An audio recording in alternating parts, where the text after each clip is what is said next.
Ahora va a hablar el doctor Tomás García Bota sobre planificación fiscal familiar, alternativas para la protección de activos. El doctor es abogado, graduado por la Universidad de Buenos Aires, especializado en cuestiones de derecho tributario, administrativo y regulatorio. Es miembro del Colegio de Abogados de la Ciudad de la Capital Federal y del Colegio de San Isidro. También es miembro de la Asociación Argentina de Estudios Fiscales. Hasta el año 2019 integró el Departamento de Impuestos del estudio Mármol, O'Farrell y Mayrán. En la actualidad ejerce la profesión de forma independiente, centrando su práctica en el desarrollo tributario y el desarrollo de derecho administrativo, con foco en el asesoramiento en materia de azar y destreza.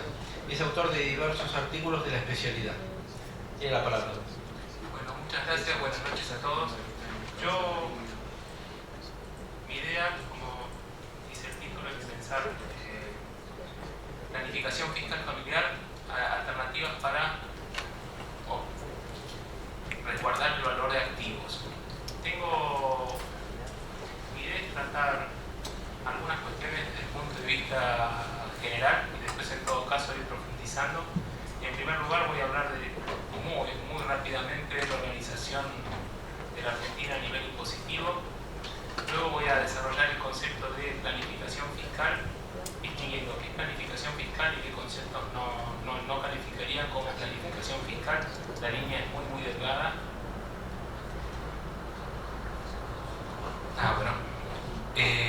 ¿Y cómo puede utilizarse la planificación familiar, la planificación fiscal en el plano familiar como una alternativa para resguardar el valor de activos?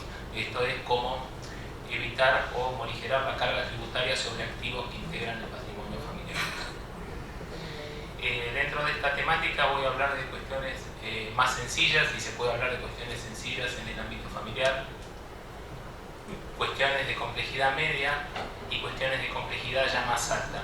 Cuestiones sencillas, medias o de complejidad más alta tienden más que nada el contenido económico o el nivel económico de los patrimonios familiares en cuestión.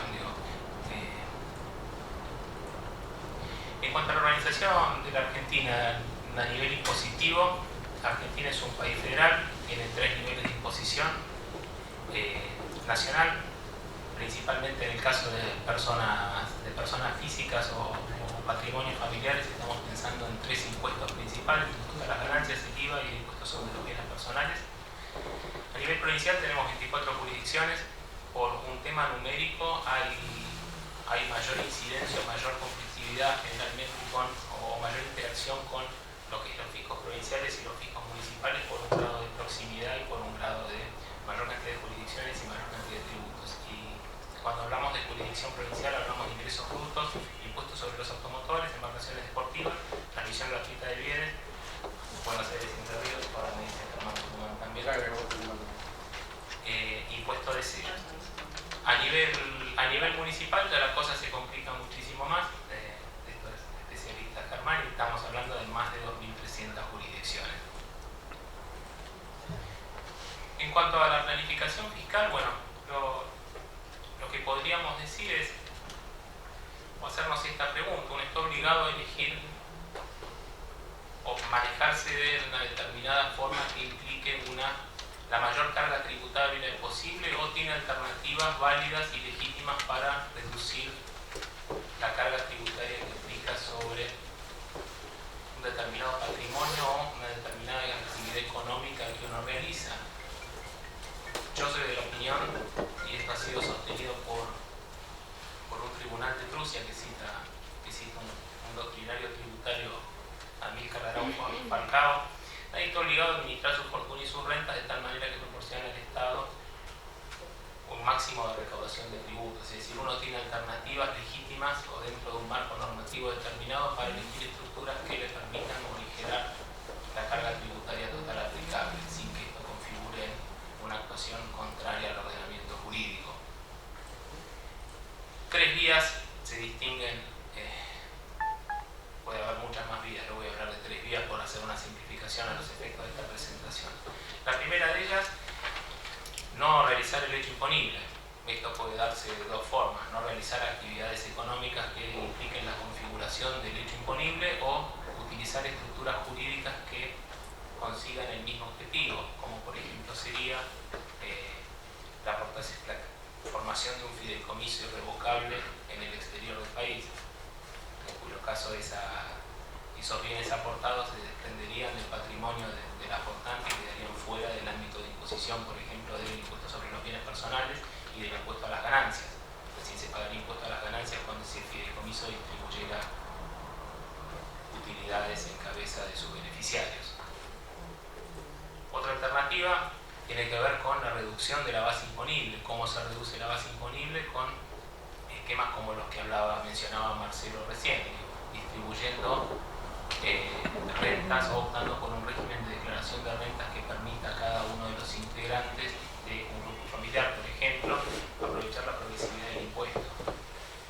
Esto, a mi modo de ver, es una alternativa que en un contexto inflacionario como el del país tiende más a lo teórico que a lo práctico, porque naturalmente con el proceso de depreciación de la moneda nominalmente todo sube y lo que son las reducciones y las escalas se ajustan por variables que por lo menos en el último año quedaron desfasadas con respecto al porcentaje de ajuste inflacionario, con lo cual siempre se va un paso atrás. Otra alternativa sería reducir la obligación fiscal. Esto le implica mecanismos más eficientes desde el punto de vista de considerar pagos a cuenta que un sujeto puede llegar a recibir en el marco del ejercicio de su actividad y de tener una mayor prolijidad en cuanto a su cómputo en las declaraciones juradas respectivas. En contraposición a esto, vemos situaciones que no son de planificación fiscal. Bueno, actos simulados, abuso del derecho, negocios indirectos. Esto, hay un profesor acá en el posgrado, un profesor conocido, el doctor Tarsitano, siempre ponía una proyección de una película, La Fachada, donde se cuestionaba qué era evasión tributaria o qué era ilusión tributaria o levitación del hecho imponible, y eso dependía mucho del abogado que uno contratara. Hay algunas cuestiones a considerar cuando uno piensa en estructuras que de alguna manera impliquen planificación fiscal e impliquen la reducción de la carga tributaria de alguna de las tres formas que yo hablaba recién. En primer lugar, estamos hablando del derecho tributario. En derecho tributario todos los doctrinarios hablan de un estatuto de garantías del contribuyente, pero más allá de la existencia de este estatuto, el derecho tributario tiene mucho más en común con lo que es el derecho administrativo que con lo que es el derecho privado.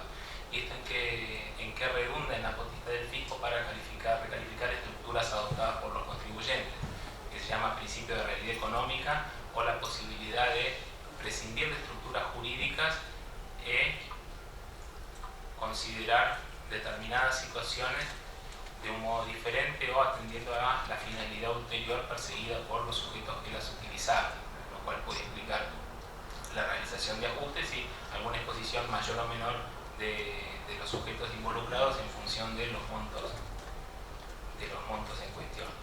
Frente a esta potestad tenemos los derechos del contribuyente, pero nuevamente lo que hay que pensar antes de encarar cualquier tipo de este escenario es cómo nos paramos en el caso de un eventual reclamo de parte del fisco, cómo vamos a llegar a defender la decisión adoptada y este derecho de, en definitiva, terminar pagando menos impuestos sin incurrir en una violación del ordenamiento jurídico.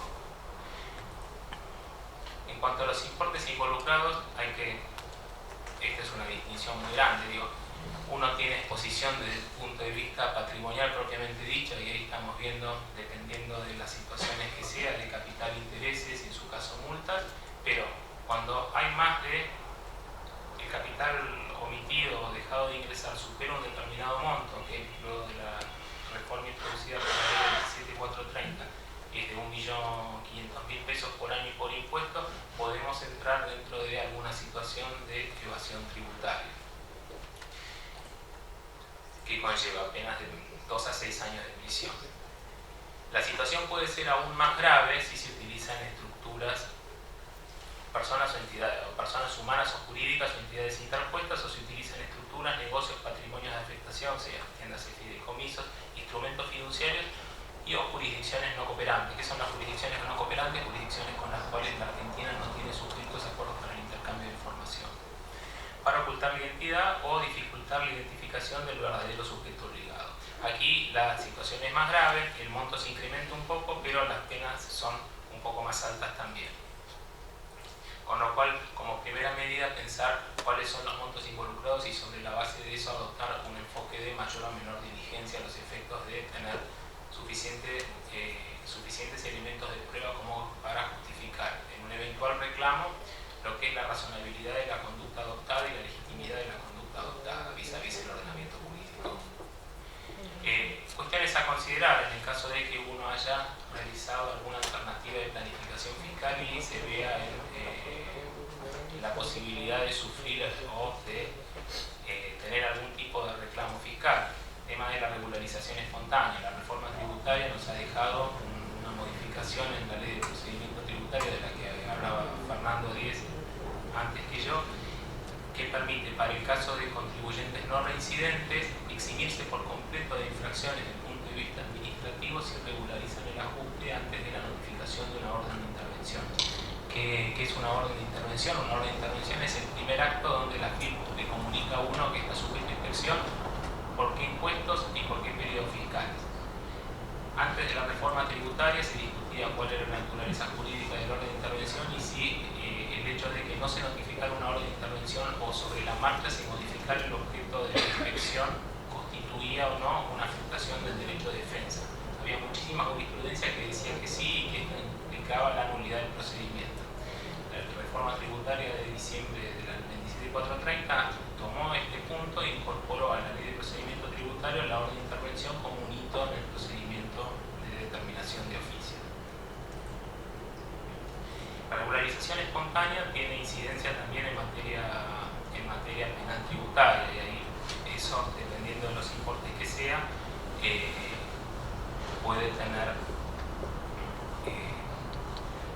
puede ser un alcance diverso, ¿no?, sobre un eventual procedimiento penal tributario. A los efectos de que el fisco pueda realizar una denuncia penal es necesario que exista una resolución determinativa de oficio, con lo cual uno podría sostener que si uno regulariza espontáneamente una determinada situación antes de que se dicte una determinación de oficio, priva de competencia al funcionario de la FIP para el dictado de la determinación de oficio. Y privándolo de esa competencia, uno priva o elimina el antecedente necesario para el inicio de una causa penal. Y bueno, esto es lo que yo ya le conté. Lo que mencioné antes en cuanto a la incidencia en materia sancionatoria. En cuanto si la regularización se hiciera luego del inicio de un procedimiento luego de iniciada la acción penal, bueno, ahí en ese caso estaríamos en otro escenario diferente, que es el escenario que comúnmente se denomina la bala de plata, que es la opción de fuga del proceso que tiene un sujeto involucrado en una causa penal, que viene dada por la aceptación incondicional y el pago de todo el reclamo. ¿Cuál es el límite temporal para realizar esta opción? Bueno, hasta 30 días de notificada la imputación penal. ¿Y cuál es el límite para la utilización de este beneficio? Bueno, es una vez por cada persona humana jurídica obligada por impuesto. Entrando en las cuestiones sencillas de planificación fiscal, la primera que voy a mencionar es el tema de convenciones matrimoniales. Esto puede ser una alternativa para la protección de patrimonio antes del existentes al momento del matrimonio. ¿Y esto cómo podría darse? Por ejemplo, en el caso de patrimonios muy importantes, el aporte del patrimonio, un fideicomiso del exterior para excluirlo de cualquiera de los regímenes del matrimonio. Acá hay un tema: el Código Civil y Comercial obliga a utilizar la formalidad de escritura pública y esto determina la aplicación del impuesto de sellos. Otra cuestión sencilla o no tan sencilla, dependiendo con quién uno contraiga matrimonio. En mi caso yo viví en Capital, mi esposa vivía en San Isidro, con lo cual ahora vivo en San Isidro, es la elección del lugar de residencia. Y esto por ahí puede tener alguna incidencia en cuanto a vivir en Capital o vivir en provincia de Buenos Aires. Y esto es muy sencillo porque viviendo en Capital uno elimina de plano un nivel de imposición que es el nivel municipal. Viviendo en provincia de Buenos Aires uno se somete a tributación a nivel nacional, a nivel provincial y a nivel municipal. Germán me va a decir que el nivel de imposición porcentual municipal todavía es muy bajo, por lo cual las municipalidades tienen mucho más que cobrarle de todos los contribuyentes. Esto es cierto, coincido que porcentualmente es muy bajo, pero no coincide en que siempre el contribuyente sea la piedra de toque por donde pasa la resolución de conflictos a nivel de política tributaria y armonización de potestades. Traje todos pro contribuyente, ¿vieron? Pero es de formación profesional de tanto tiempo. Tanto Por ahí mal, paso del otro lado, pero creo que no, yo creo que ya estoy del lado de... Debe tener al lado oscuro. No voy a hablar de transmisión gratuita de bienes, voy a usar la formulación de los americanos, impuesto a la muerte, queda mucho mejor en los focus groups. Bueno, y acá algunas alternativas. Esto por ahí no tiene tanta incidencia con respecto a personas de existencia humana, pero sí por ahí tiene más incidencia en cuanto a personas jurídicas, porque donde el nivel de imposición municipal verdaderamente es mucho más alto que en el caso de personas humanas. En personas humanas el nivel de imposición municipal en general es más alto que el nivel de imposición provincial en lo que es impuesto inmobiliario, por ejemplo, pero bueno, a mediano plazo esa situación se revertiría y sería una evaluación homogénea de bienes inmuebles, lo cual va a implicar sin dudas un aumento del impuesto inmobiliario. Una cuestión a considerar respecto del impuesto a los automotores es que pasa en el caso en que un sujeto tiene el domicilio en el DNI en una jurisdicción y vive en otra. Y ahí se genera una situación potencialmente complicada para ese sujeto porque el auto va a estar radicado en la jurisdicción, cuando uno saca de la concesionaria, está radicado en la jurisdicción de su documento, pero el hecho de que el auto esté guardado en una jurisdicción diferente, por ejemplo en provincia de Buenos Aires, puede determinar la aplicación del impuesto sobre los automotores en esa jurisdicción. Lo menciono a título de curiosidad, no conozco reclamos, por generalidad reclamos sobre ese tema. Cuestiones de la complejidad media, bueno, aquí lo que podemos mencionar es un poco lo que mencionaba Marcelo en su exposición, la distribución de la carga tributaria entre los integrantes del matrimonio.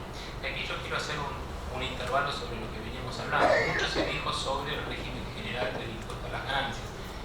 Algo mencionó Fernando en el sentido de las distintas alternativas del monotributo y la consecuencia eventual de pasar al régimen general. Si es viable y existe una compatibilidad de situación y de actividades entre dos sujetos, por ejemplo, un matrimonio de abogados, y se puede hacer una distribución de tareas, por ahí lo más conveniente es tratar de que ambos sean monotributistas y repartan tareas y facturación de forma tal de quedar dentro de los topes de monotributo y no pasar al régimen general. Esto depende obviamente de la compatibilidad de situación y de actividades desarrolladas por cada uno de los cónyuges. Siendo con esto, monotributo versus régimen general. Los topes del monotributo para personas humanas, para lo que es prestación de servicio, han quedado muy bajos, con lo cual uno como contribuyente enfrenta siempre la disyuntiva de elegir una carga tributaria mucho menor o una carga tributaria mucho más alta. El precio de elegir la carga tributaria mucho menor es la posibilidad de que uno lo excluya y las consecuencias que podrían derivarse de esa exclusión del régimen de monotributo. Y en cuanto a trabajadores en relación de dependencia, acá también es importante pensar la posibilidad de aprovechar la progresividad del impuesto al máximo y distribuir las deducciones entre los dos integrantes del matrimonio, asumiendo que los dos trabajan en relación de dependencia y reciban retenciones de la ganancia de la cuarta categoría. Esto puede verse en la forma de repartir, no sé, personal doméstico que cuida a los chicos de la pareja por uno, soportado por uno, empleada doméstica por el otro, la deducción del alquiler, la deducción de los hijos. Cuestiones de mayor complejidad, bueno, de cuestiones de mayor complejidad vamos a hablar de la utilización de estructuras. Yo les voy a plantear el uso de una estructura en general que es que se usa generalmente, que es el tema de la utilización de trust en el exterior. Esto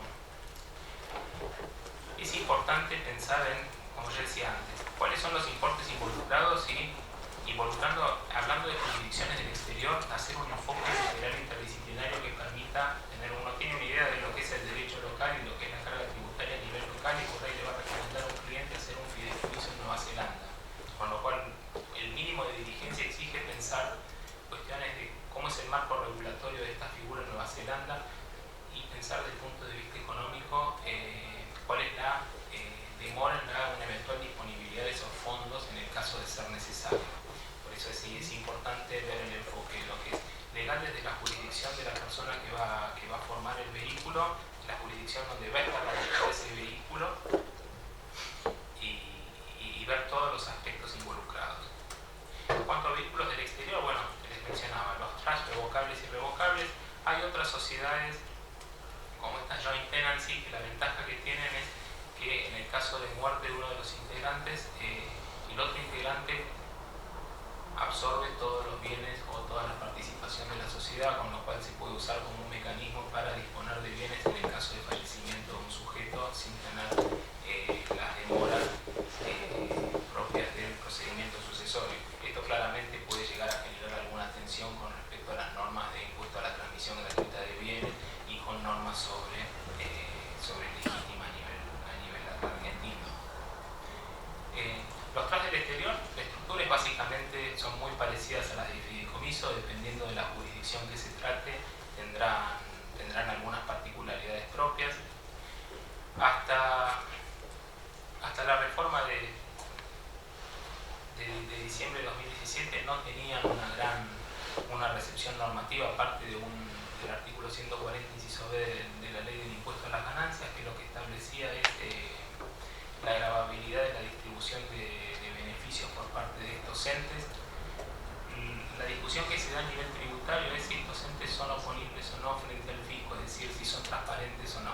¿Qué quiere decir uno u otro caso? En el caso de vehículos transparentes, por más que exista un fideicomiso, quien tiene que declarar las rentas es quien lo constituye.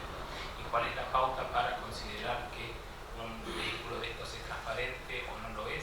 El control que conserva sobre los bienes quien lo constituye.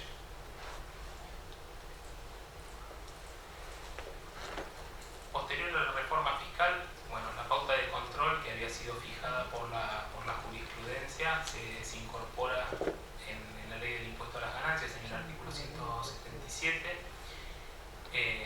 y hablamos de control cuando estamos ante trust, fideicomiso de fundaciones revocables, cuando el sujeto que lo constituye, Settlor, también es el beneficiario, y cuando el sujeto constituyente tiene poder de decisión en forma directa o indirecta para invertir o desinvertir los activos.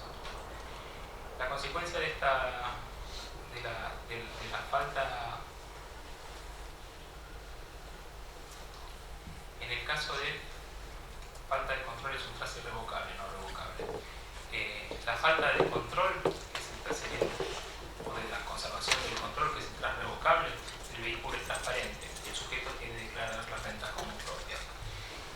Las ventajas, esto tiene ventajas luego de la reforma frente a la alternativa de canalizar inversiones a través de vehículos locales, y básicamente consiste en que un sujeto local que constituye un vehículo del exterior va a tener rentas en moneda extranjera sobre las cuales no va a tributar diferencia de cambio, y la ganancia derivada de acciones de fuente extranjera se calcula en fuente extranjera y aplica la alícuota del 15%, es decir, uno no va a tener ganancias derivadas de la depreciación del peso. Canalizando una inversión a través de un vehículo local, ese vehículo local va a estar sujeto a una imposición general para sociedades del 30 o 25%, y luego a la retención de impuesto a las ganancias sobre dividendos del 7 o del 13%. Por resumen de las alícuotas aplicables a personas físicas. Si no se verifica el control, el vehículo no es transparente. Esto sería un trust irrevocable, donde verdaderamente se produce una salida de bienes que son aportados al trust, o dinero que se ha aportado al trust, y para el sujeto que constituye el trust, esto implica un desprendimiento patrimonial. Los resultados se van a imputar al trust de acuerdo al tratamiento tributario aplicable a la jurisdicción donde esté radicado. El impuesto a las ganancias va a recaer solamente sobre los beneficios distribuidos cuando esto suceda, y no se verificará el derecho imponible del impuesto sobre bienes personales en tanto exista verdadero desapoderamiento. ¿Cuál es la excepción a esto? El hecho de que el trust tenga acciones de empresas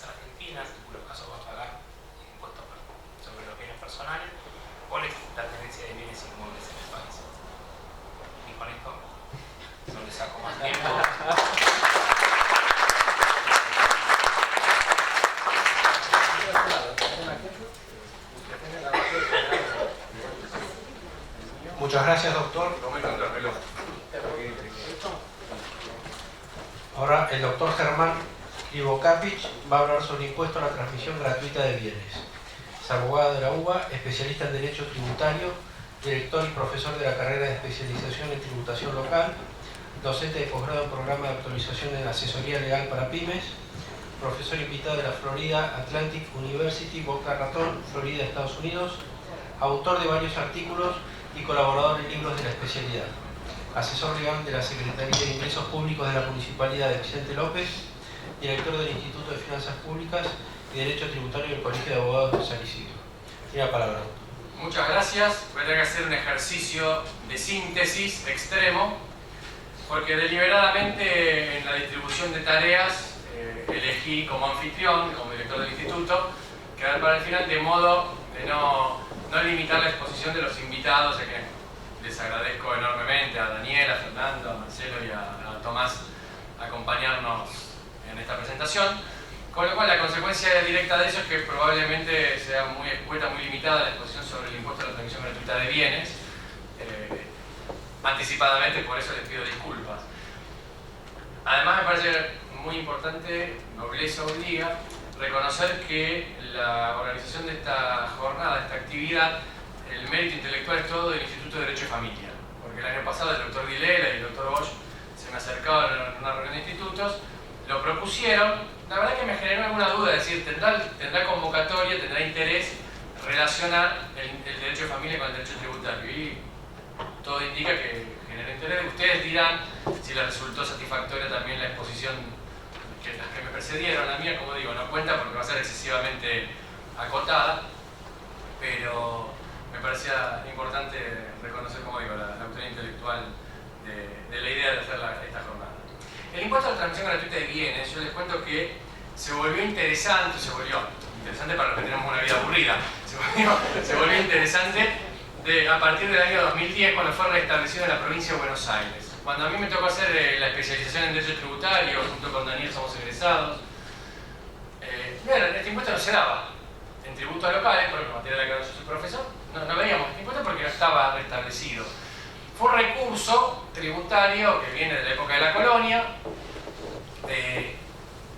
y fue incorporado a través de la Ley 14.044, reformada por la Ley 14.200, como bien les digo, en el año 2010, porque la Ley de Educación de la época de Dual, del año 95, lo había referenciado como impuesto con asignación específica como un recurso tributario para financiar la educación, la instrucción primaria pública. En el año 2010-2011 hicimos acá una charla sobre este tema y yo contaba que quien era el director de la carrera y profesor nuestro, el doctor Esteban Urresti, le cuento: doctor, me invitaron a hablar de esto del Colegio de San Isidro. Y el doctor Urresti en latín me dijo: usted de eso no sabe un carajo. Era verdad, tenía razón, si realmente no era un impuesto que reconociéramos. Entonces me expliqué, pero si como especialista en tributario no estoy en condiciones de abordarlo, el impuesto a la muerte, como dijo Tomás, con su sesgo procontribuyente, los cuatro vinieron así. Tenía que estar en condiciones de poder analizarlo. Y la verdad que hice esa tarea, tenía el prejuicio de que era un impuesto valioso en términos, digamos, con mi lado zurdito, yo soy un zurdito pusilánime, por mi lado social, podía ser un buen impuesto, y la verdad que es un muy mal impuesto.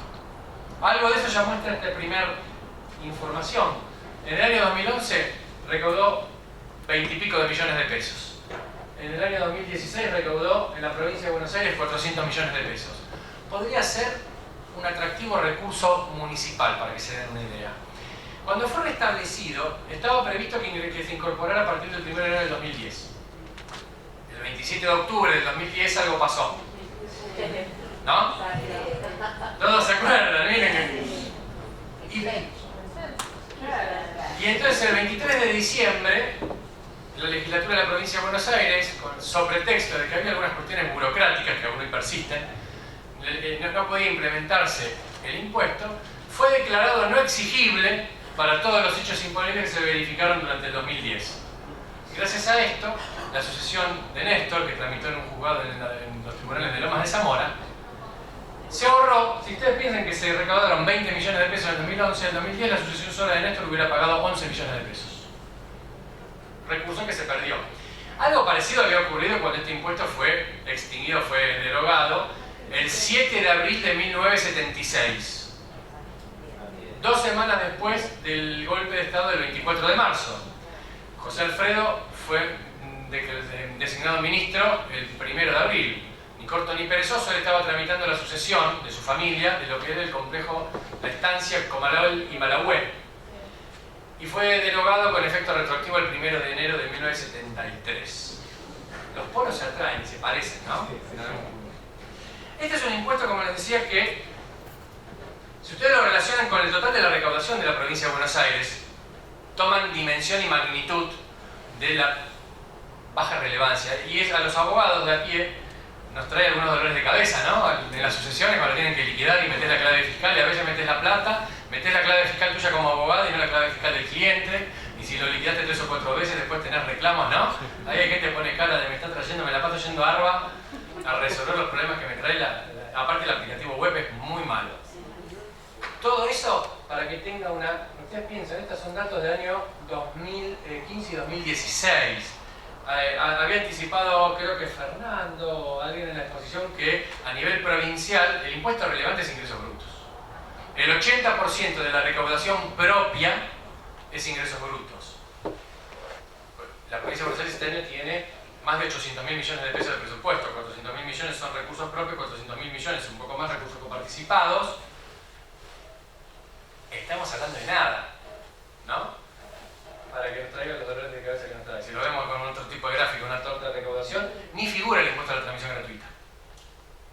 Entren en la página web, podremos hacerlo ahora googleando EC.gov.ar. La recaudación se actualiza todos los meses en una planilla Excel. Van a ver lo que representa el impuesto a la transmisión gratuita. Es insignificante.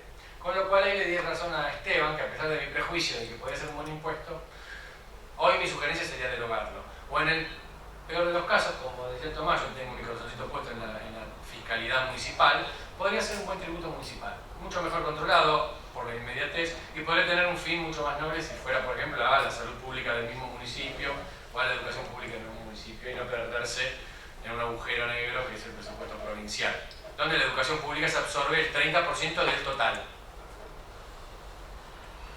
Les decía, fue incorporado por la Ley 14.044, reformada por la Ley 14.200. Me voy a detener muy rápidamente en particularidades, pues son 8 menos cuarto. ¿Nos echan a las 8? ¿Se nos cierra el portón? A las 8 no nos dejan sacar el agua.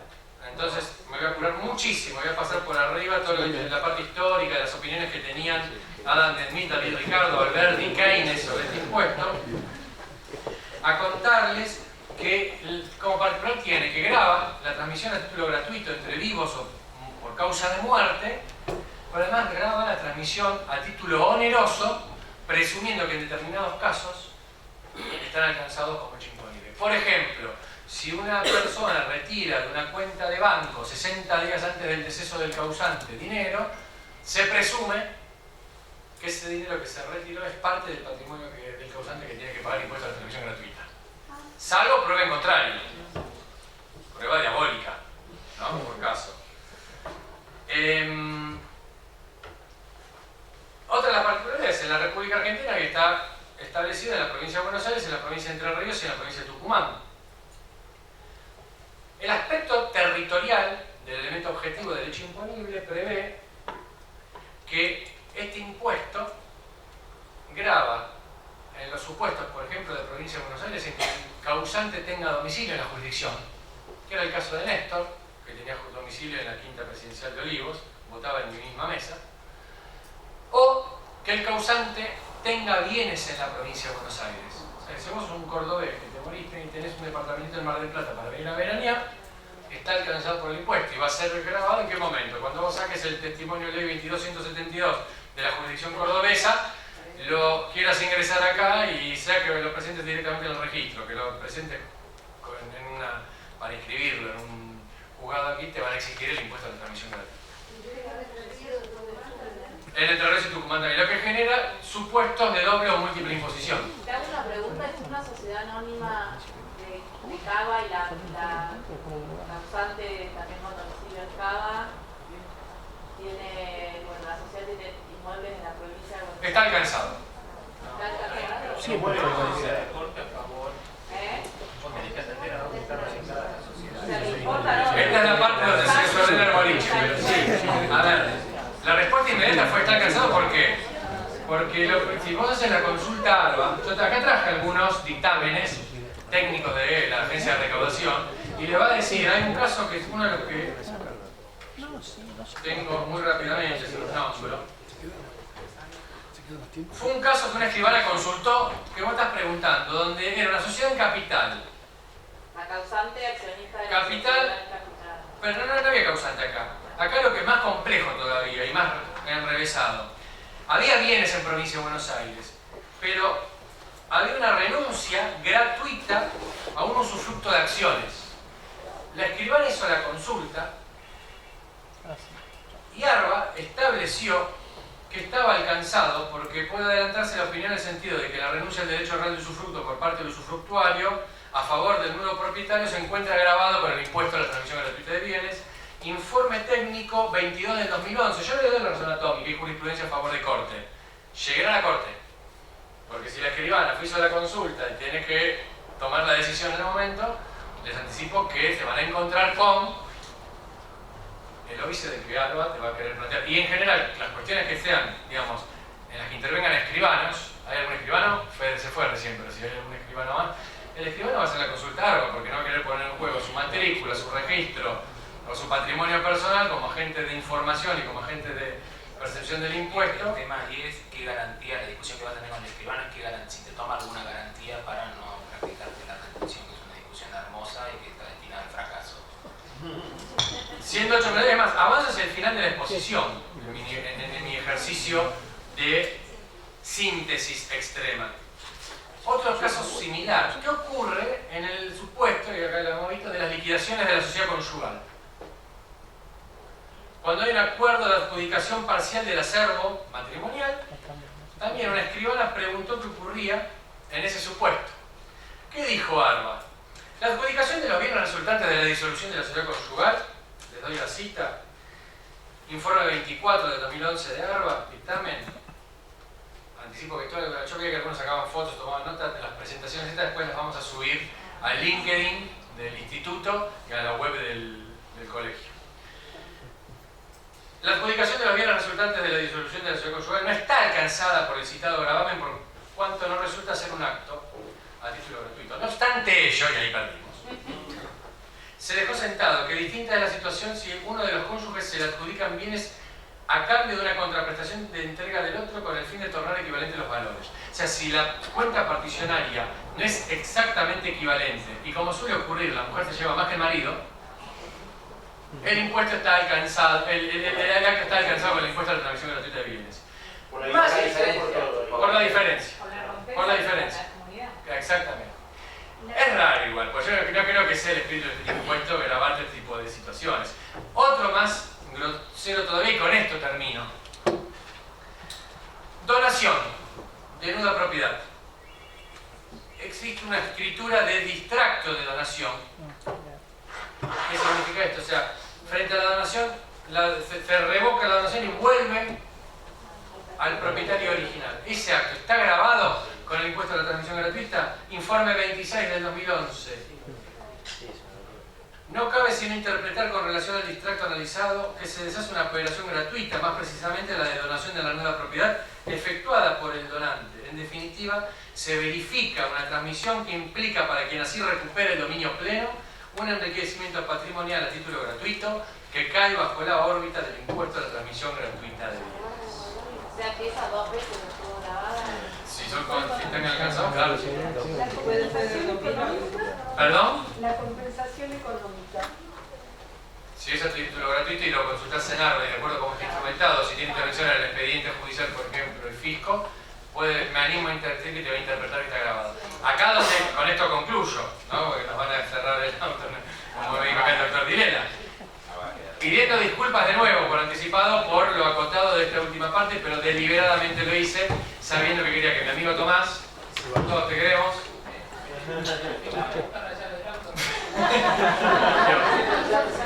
pero era parte de lo que puede ocurrir a expensas de que sí se pueden expresar tranquilamente mis amigos. amigos. No vale, no vale.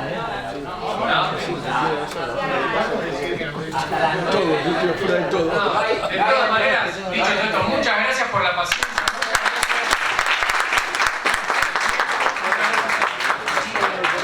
Esperamos que haya sido realmente de provecho.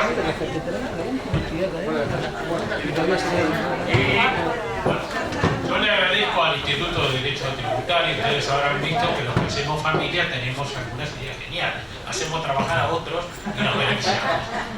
Doctores, muchísimas gracias a ustedes.